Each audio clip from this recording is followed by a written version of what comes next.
이 시간 읽으실 하나님의 말씀은 에베소서 2장 11절에서 22절까지 말씀을 교독하도록 하겠습니다.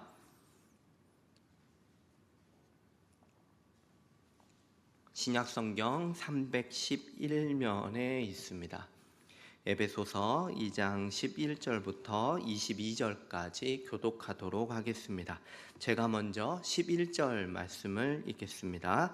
그러므로 생각하라. 너희는 그때 육체로는 이방인이요 손으로는 육체에 행한 할례를 받은 무리라 칭하는 자들로부터 할례를 받지 않은 무리라 칭함을 받는 자들이라.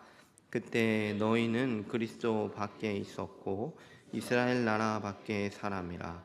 약속의 언약들에 대하여는 외인이요 하나님도 없는 자이더니 이제는 전에 멀리 있던 너희가 그리스도 예수 안에서 그의 피로 가까워졌느니라. 그는 우리의 화평이신지라.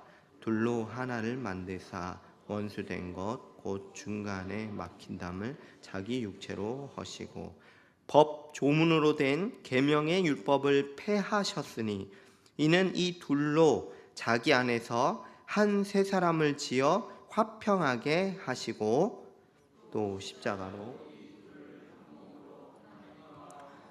하려 하심이라.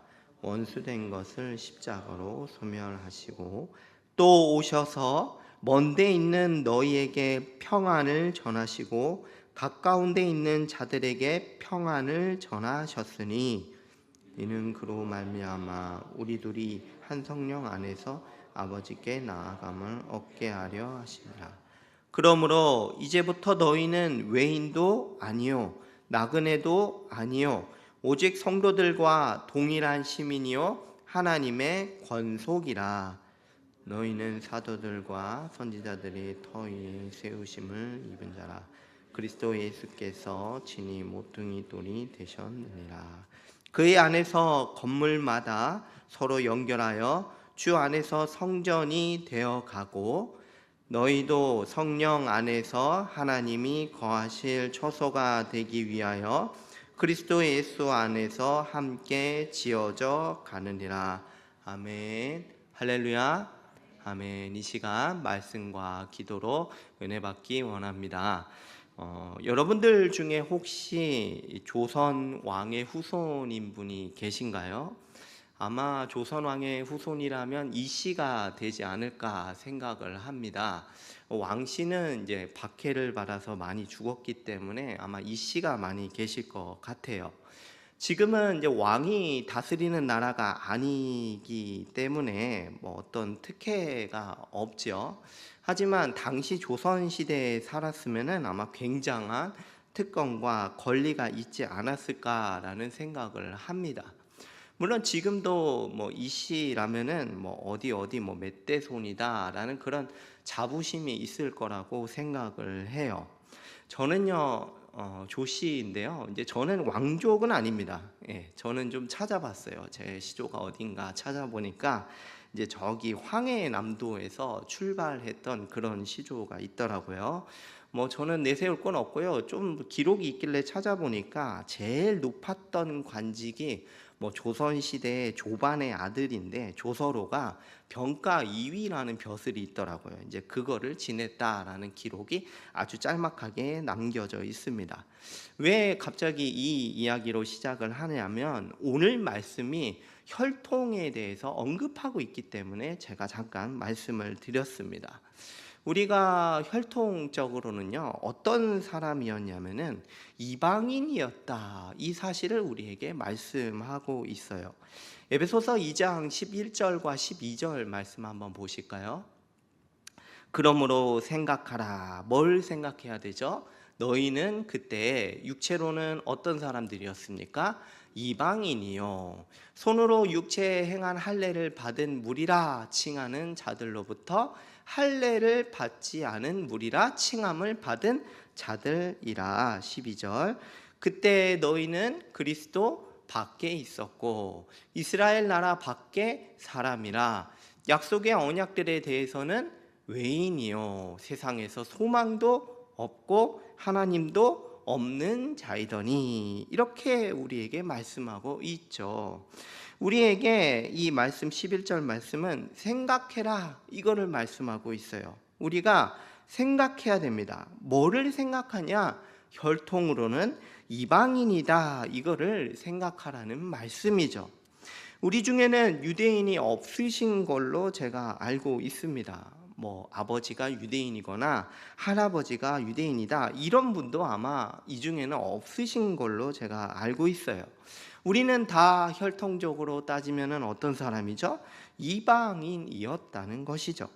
그러니까 무슨 말씀이냐면 하나님과 아무 상관이 없는 자다, 이걸 우리에게 말씀하는 겁니다. 구약 시대로 한번 돌아가서 조금 생각을 해볼까요? 이스라엘 백성을 한번 떠올려 보십시오. 이 이스라엘 백성들은요, 하나님께 택함을 받은 백성들이었어요. 그들에게는 뭐가 있었죠? 하나님께서 언약을 주셨습니다.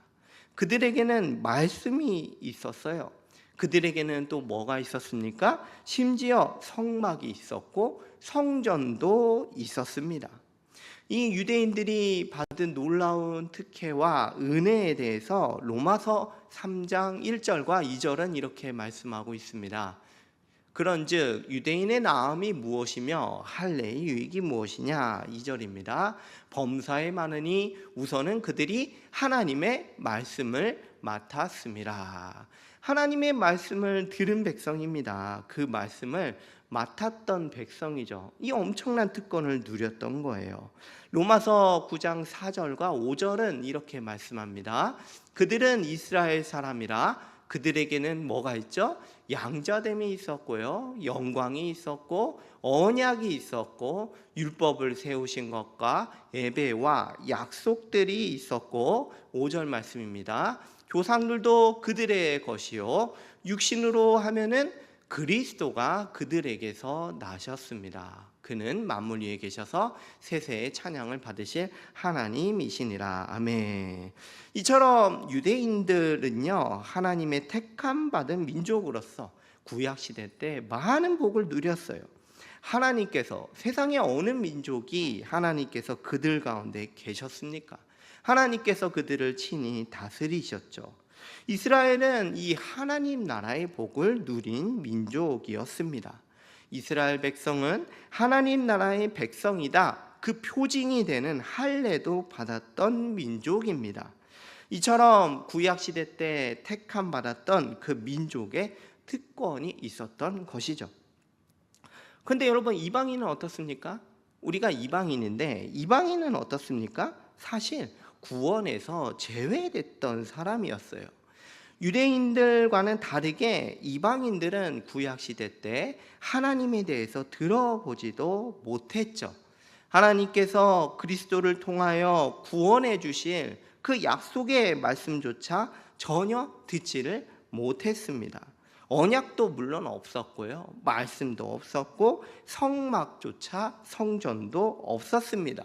하나님께 대한 소망도 없었어요.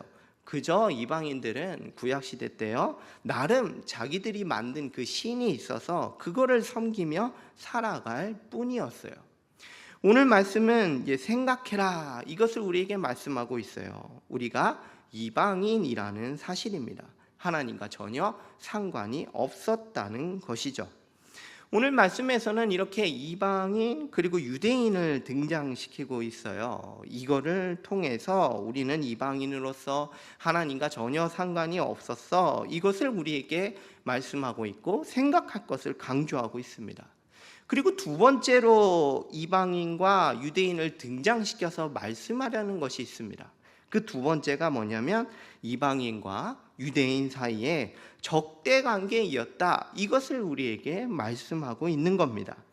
2장 11절 말씀 다시 한번 보실까요?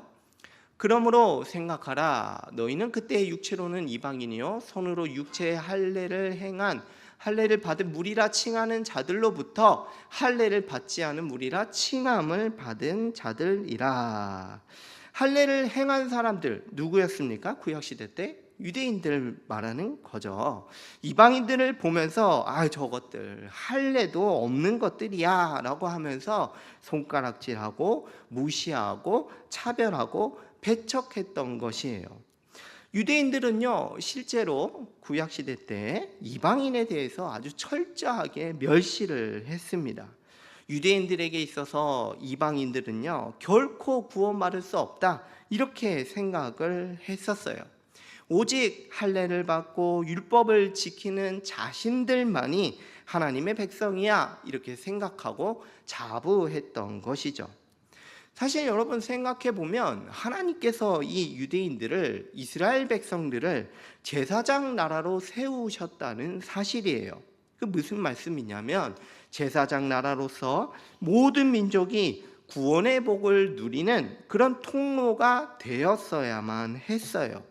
그런데 유대인들은 어떻게 했냐? 자신들의 특권을 앞세워서 이방인들을 거부하고 말았습니다. 이방인에 대해서 아주 배타적으로 행동했던 것이죠. 이처럼 유대인과 이방인은 무슨 관계였냐면 사실 원수 관계였었습니다. 유대인과 이방인은 분열과 대립의 아주 대표적인 관계였던 것이에요. 그런데 여기에서 아주 놀라운 일이 벌어지는 것을 우리가 볼 수 있습니다. 만약에 우리가 구약을 쭉 봐왔던 사람이라면, 구약 백성이라면 정말로 깜짝 놀랄 만한 일이 벌어졌어요. 그게 뭐냐면 먼저는 하나님과 상관이 없던 그런 이방인이 하나님과 가까워졌다, 이것을 우리에게 선포하고 있습니다. 그리스도 예수 안에서 그리스도의 피로 하나님과 이 이방인이 가까워졌음을 말씀하고 있습니다. 이제 드디어 하나님께 나갈 수 있게 되었습니다. 이것은 곧 뭐를 말하냐면 하나님과 교제를 누리게 됐다, 이것을 선포하고 있죠. 2장 13절 말씀을 한번 같이 읽어보겠습니다. 시작. 이제는 전에 멀리 있던 너희가 그리스도 예수 안에서 그리스도의 피로 가까워졌느니라. 아멘. 구약 백성들이 이거를 들으면은 깜짝 놀랄 만한 내용이죠. 어떻게 이 이방인들이 하나님과 가까워졌다는 말씀입니다. 그리스도 예수 안에서 그리스도의 피로 이제는 구원과 전혀 상관없는 사람들이었는데 하나님과 가까워지고 교제를 누리게 된 것입니다. 원어를 좀 살펴보면은 이제는이라는 단어가 시작되지 않습니까? 그런데 이 이제는이라는 단어 바로 앞에 단어가 하나가 더 있어요. 이게 뭐냐면 그러나라는 단어가 추가가 돼 있습니다. 그러니까 뭐냐면은 그러나 이제는 하면서 시작을 하고 있는 거죠. 그러니까 이게 무슨 말씀이냐면 이전과는 극명하게 대조되는 것을 강조하면서 말하는 거예요. 그러나 이제는 우리가 이방인으로서 하나님과 전혀 상관없던 것과 대조되는 그런 변화된 상황을 말씀하고 있는 겁니다. 예수 그리스도께서 이 땅에 오셨습니다. 그로 말미암아 모든 게 다 달라졌어요. 전에는 멀리 있던 우리가 그리스도의 피로 하나님과 가까워졌습니다. 구약의 그 유대인들이 누렸던 그 모든 은혜, 특권, 그 이상을 우리가 누리게 됐다, 이거를 말씀하고 있는 겁니다. 13절 말씀에 이제 가까워졌다라고 말할 때는요, 이 단어가 이제 구약 성경에서 쓰일 때 하나님과의 교제 여부를 말하는 겁니다. 그러니까 이제 이방인도 하나님께 나올 수 있게 됐다라는 것을 강조하는 단어입니다.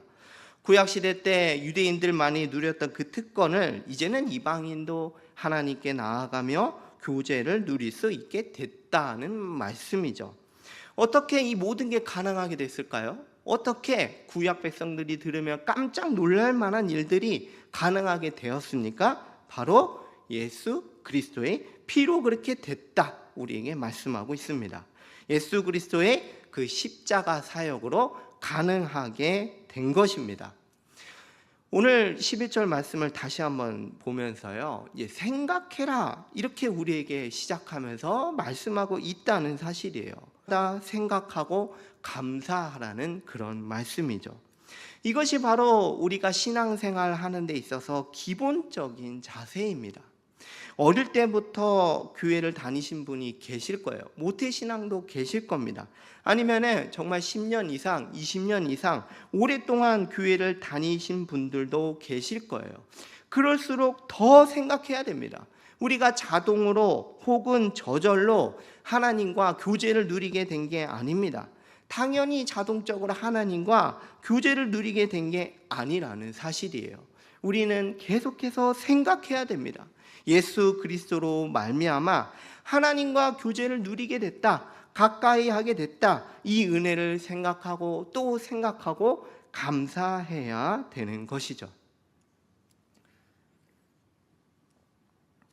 이어서 오늘 말씀은요, 이제 여기에서 한 걸음 더 나가서 말씀하고 있어요.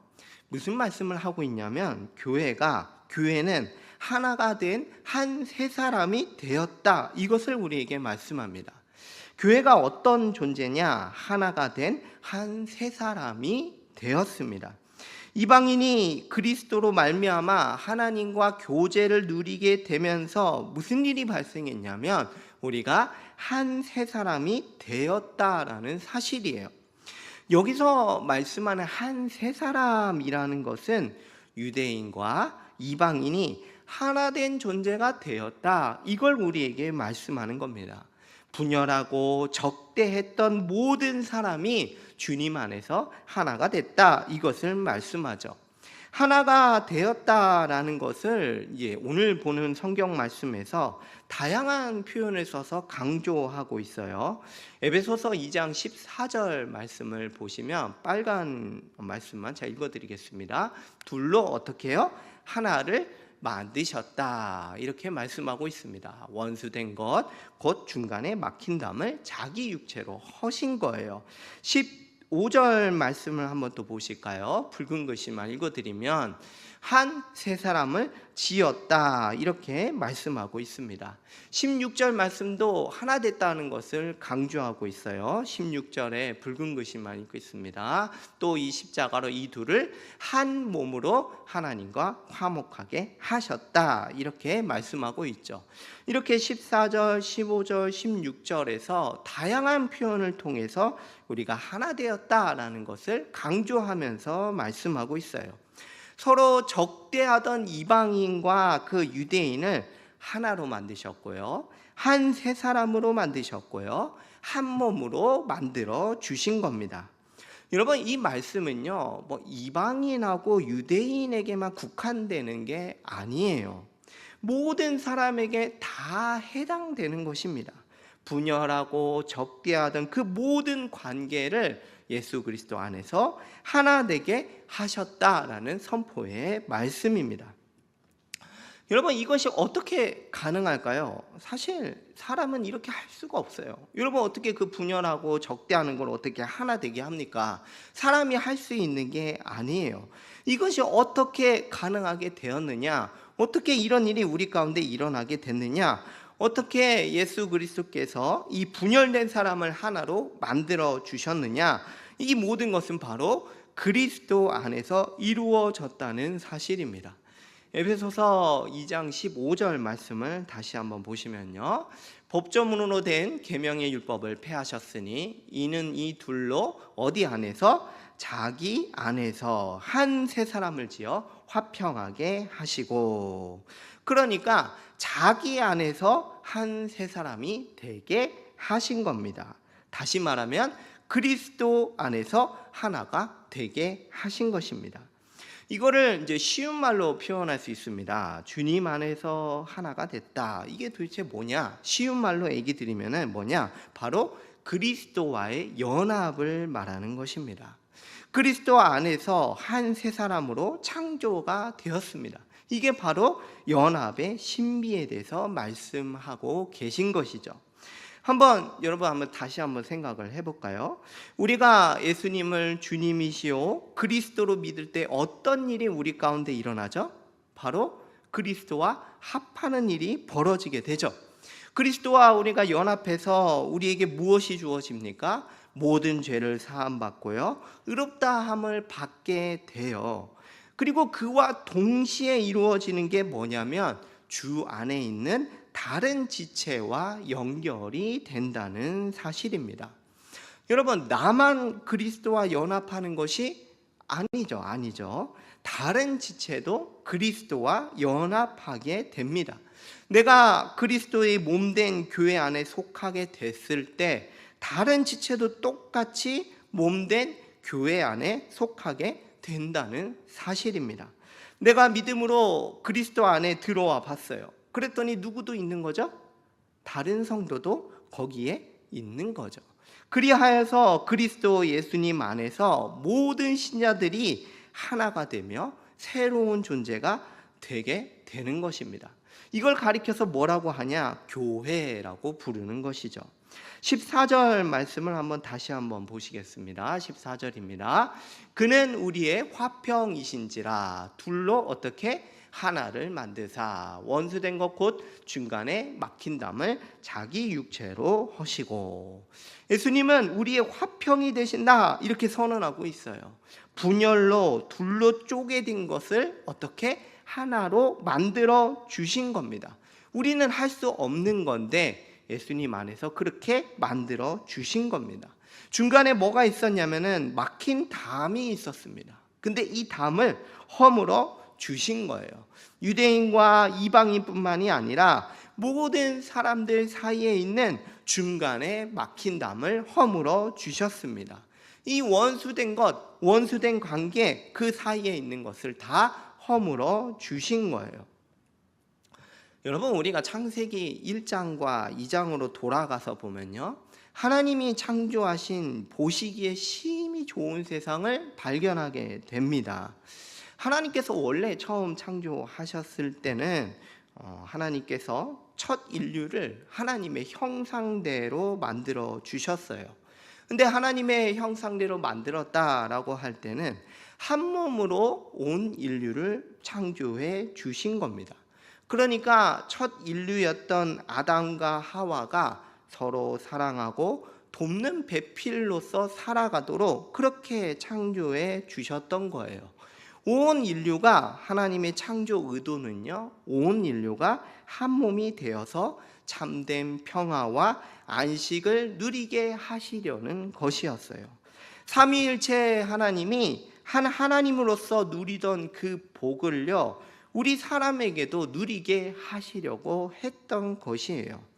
하나님의 창조 의도는요, 온 인류가 이처럼 하나 되어서 안식의 복을 충만하게 누리게 하시려는 것이었습니다. 아무도 서로가 해치려고 하지 않아요. 오히려 서로가 사랑하며 도움으로써 사명을 같이 감당하는 거였습니다. 근데 여러분, 죄를 짓고 나서, 죄가 이 세상에 들어오고 나서 어떻게 되었습니까? 하나됨을 상실하고 말았던 거예요. 죄로 인해서 분열이 시작됐고요, 그 다음에 다툼이 시작되게 된 것입니다. 이 분열과 다툼, 이 모든 게 다 이 죄로부터 시작이 된 것입니다. 이 죄가 문제예요. 분열과 다툼의 근본적인 문제가 바로 이 죄입니다. 이 죄로 말미암아 하나됨이 깨지고 말았던 거예요. 하나님께서는 하나님의 복을 누리게 하시려고 했는데 인간의 범죄로 말미암아 하나됨이 박살나고 말았던 것입니다. 여러분, 멀리 가지 않아도 가인과 아벨을 한번 보십시오. 어떻게 됐습니까? 같은 부모에게서 나왔어요. 그런데 가인이 아벨을 적대했고요, 결국에는 어떻게 했어요? 죽이기로 결심하고 인류 최초로 살인을 저지르고 말았습니다.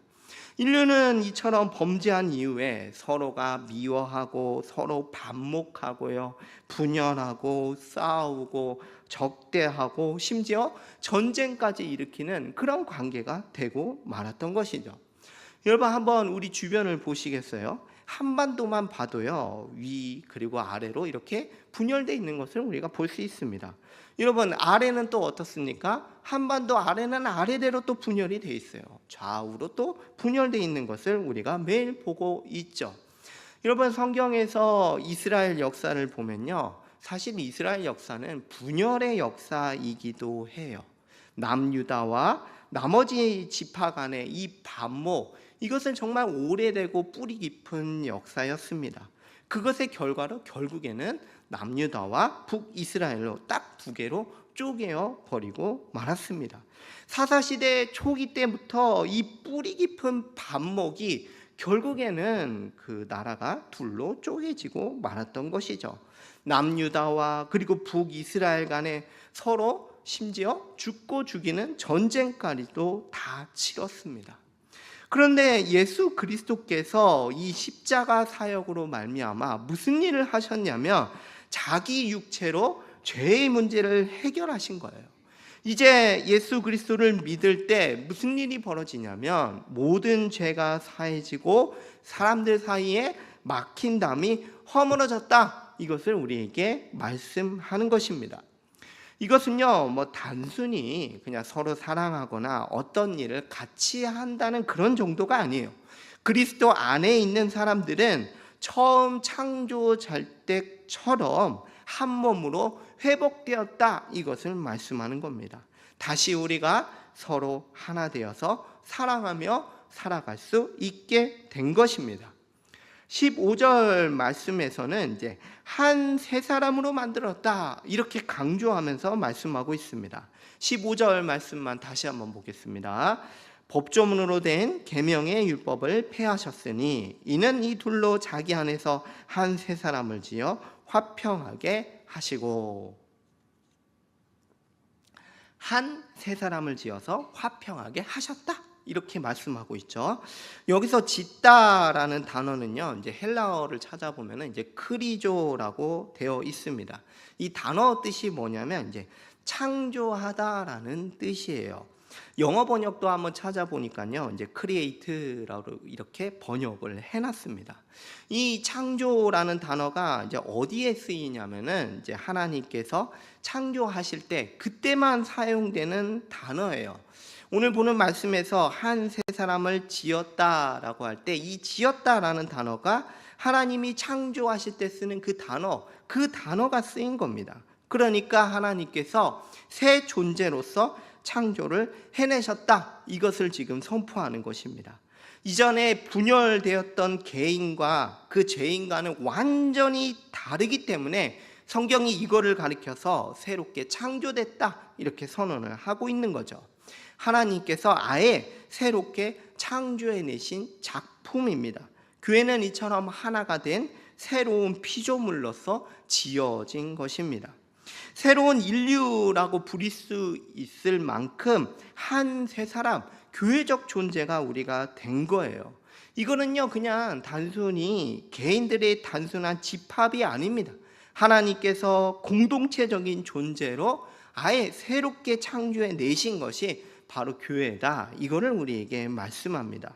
성경은요, 이 새로운 존재인 교회의 가장 큰 특징으로 말하는 것이 뭐냐면 이 하나 되었다는 사실이에요. 여러분, 오늘 설교 제목이기도 한데요, 교회는 어떤 존재입니까? 오늘 설교 제목이 교회는 어떤 존재냐라는 질문을 드렸습니다. 교회는요, 서로 나뉠 수가 없는 하나인 존재입니다. 죄인으로서 분열됐던 그런 존재와는 다른 서로 합해진 한 세 사람이요, 한 몸입니다.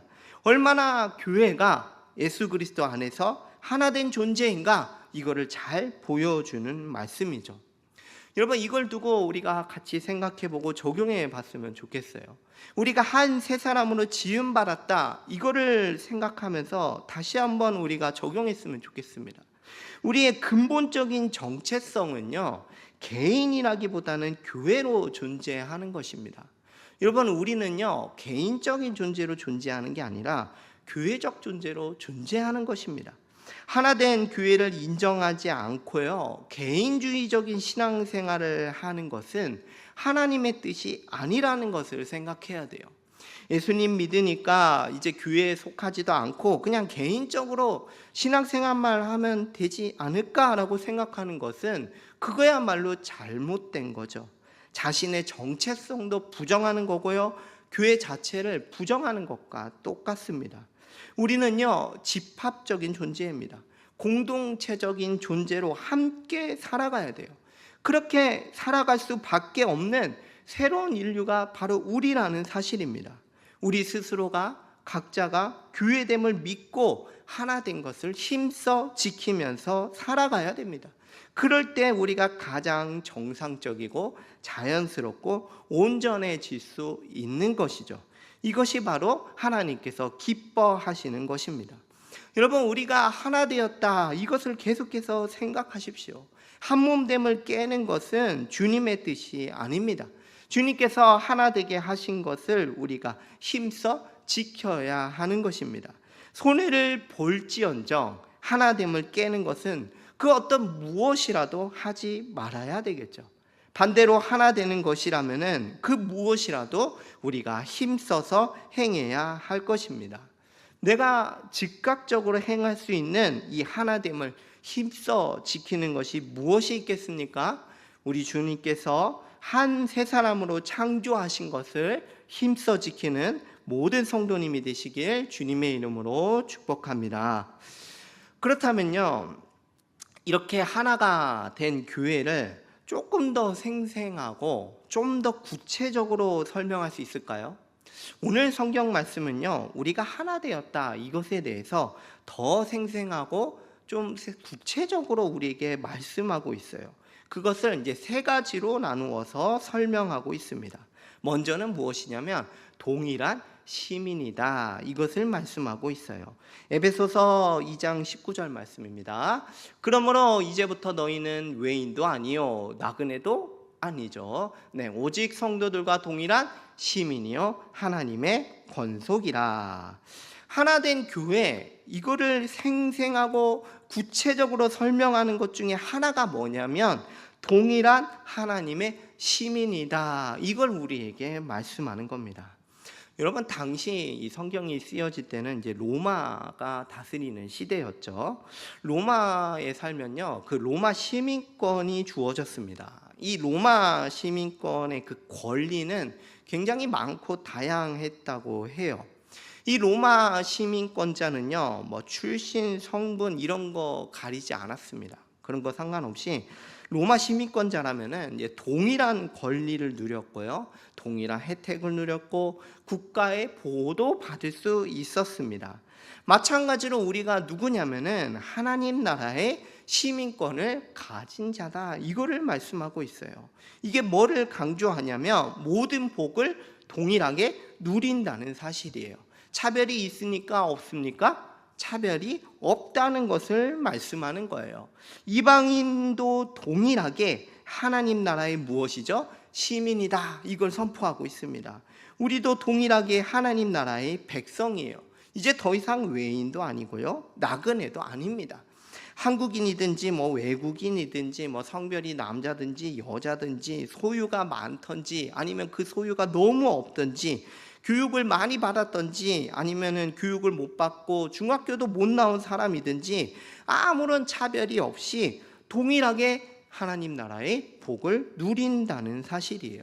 서로가 하나 되었기 때문에 똑같이 하나님 나라의 복을 누립니다. 차등이 있지 않아요. 동일한 하나님 나라의 시민으로서 똑같은 은혜를 모두가 누린다는 사실입니다. 두 번째는요, 하나님의 한 권속이자 가족입니다. 에베소서 2장 19절 말씀 보겠습니다. 그러므로 이제부터 너희는 외인도 아니요 나그네도 아니요 오직 성도들과 동일한 시민이요 하나님의 무엇입니까? 권속이라. 권속이라는 단어가 어려운데요, 한자가 되게 어려운 것 같아요. 이게 사실은 가족이라는 뜻입니다. 하나된 교회는 뭐 이렇게 구체적이고 생생하게 말할 수 있어요. 그게 뭐냐면 바로 가족이 되었다는 말씀이에요. 혈연으로 맺어진 가족이 있지 않습니까? 그것보다 더 근본적이고 영원한 가족이 되었다는 말씀입니다. 가족만큼 하나 됐다는 것을 생생하고 구체적으로 설명하는 것도 없을 거예요. 우리가 가족이 돼서 이제 서로를 어떻게 대하고 어떻게 부릅니까? 형제님 하고 부르지 않습니까? 또 우리가 어떻게 불러요? 자매님, 이렇게 불러가면서 가족처럼 실제로 여기고 그렇게 살아가죠. 이것은요, 사람이 만든 게 아니에요. 단순히 친교 모임이 아니에요. 주님께서 주님 안에서 한 가족으로 만들어 주신 겁니다. 우리는 혈연보다도 더 가족처럼 살아갑니다. 가족이기 때문에 모이기에 힘써서 살아갑니다. 우리가 모여서 예배에 참석하지 않습니까? 우리가 또 할 수만 있으면 모여가지고 교제하기를 위하여 힘쓰는 것, 바로 이런 것들이 우리 가운데 있는 것이죠. 아마도 혈연 가족보다 더 많이 보는 것 같아요. 교회에서 혈연 가족보다 더 많이 만나고 더 많이 교제하며 하나님께 예배하는 것 같습니다. 그것뿐만이 아니죠. 우리가 이제는 한 가족으로서 자기가 가진 것을 어떻게 합니까? 필요한 형제, 자매를 위하여 사용하기도 합니다. 우리가 혈연적 가족끼리도 내 것을 내놓으면서 이렇게 나눠서 쓰는데, 하물며 주님 안에서 한 가족된 우리는요, 형제 자매가 필요한 것이 있다면 기꺼이 내 것을 나누어주며 같이 쓰며 도와주는 것이죠. 이처럼 교회는 한 세 사람으로서 하나님의 권속이요 가족이 되었다는 사실입니다. 마지막 이제 세 번째입니다. 하나가 된 교회를 좀 더 생생하고 구체적으로 설명하는 게 뭐냐면 하나님이 거하시는 성전이라는 사실입니다. 에베소서 2장 20절과 21절 말씀입니다. 너희는 사도들과 선지자들이 터 위에 세우심을 입은 자라. 그리스도 예수께서 친히 모퉁이 돌이 되셨느니라. 그의 안에서 건물마다 서로 연결하여 주 안에서 성전이 되어 가고. 교회는요, 하나님이 거하시는 성전이 돼요. 구약시대 때를 생각해 보면 성전에 하나님이 거하시고 백성을 만나 주셨어요. 그 성전에서 하나님의 영광이 충만하게 드러났었습니다. 근데 그 구약시대 때 성전이 예수 그리스도의 모형이라는 사실이에요. 예수님이 자신이 성전이다, 그렇게 요한복음에서 선언을 해주셨어요.